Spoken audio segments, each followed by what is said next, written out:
Hello. जी। हाँ जी। मैं hospital के रिसेप्शन से बोल रहा हूँ सर। कहाँ से बोल रहे हैं? आप जी बोल रहे हो ना? हाँ हाँ, बताइए। आपकी दीदी यहाँ पे अभी आई थी हॉस्पिटल। हाँ।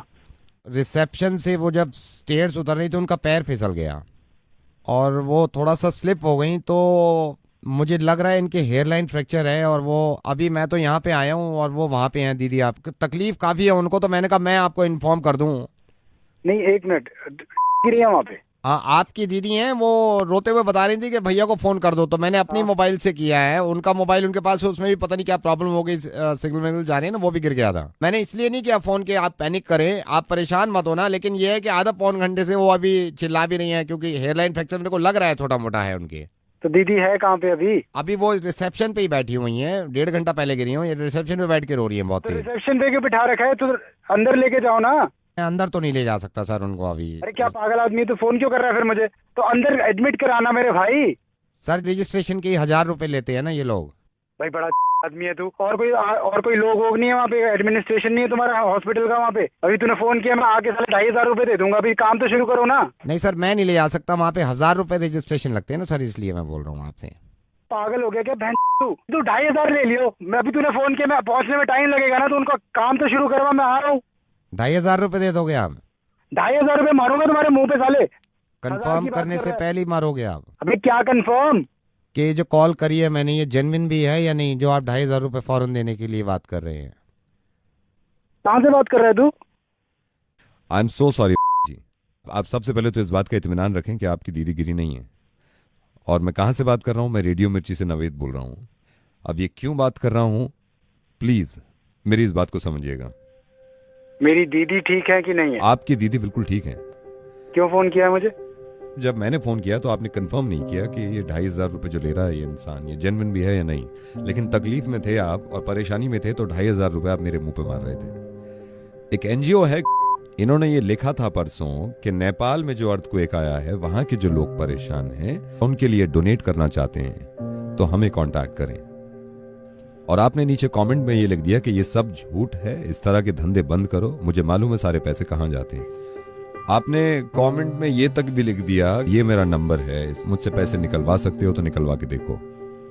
मुझे मालूम है कि ये की जिम्मेदारी नहीं है कि वो नेपाल के लोगों की मदद करे, क्योंकि वो एक इंसान है, तो ये एक इंसान की जिम्मेदारी है कि वो नेपाल के लोगों की मदद करे जो लोग अर्थक्वेक में परेशान हैं, जो लोग अर्थक्वेक में खत्म हो गए हैं, जिनके परिवार बिछड़े हुए हैं, उनकी मदद करे। ये जरा सोचिए तो सही, आप तो दिल्ली में ही थे जब ये अर्थक्वेक आया है। जिस वक्त ये झटके लग रहे थे ना हमें, उस वक्त रूह कांप गई थी लोगों की कि अगर खुदा ना खास्ता कुछ ज्यादा हो गया तो क्या होगा।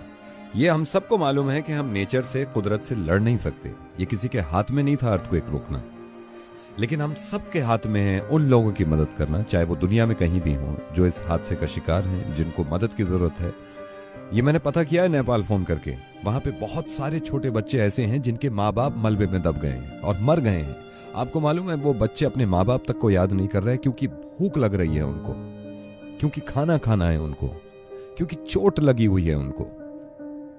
मुझे मालूम है कि आपने कोई बुरा काम नहीं किया, ये इंसान की मर्जी होती है कि वो किसी की मदद करे या ना करे।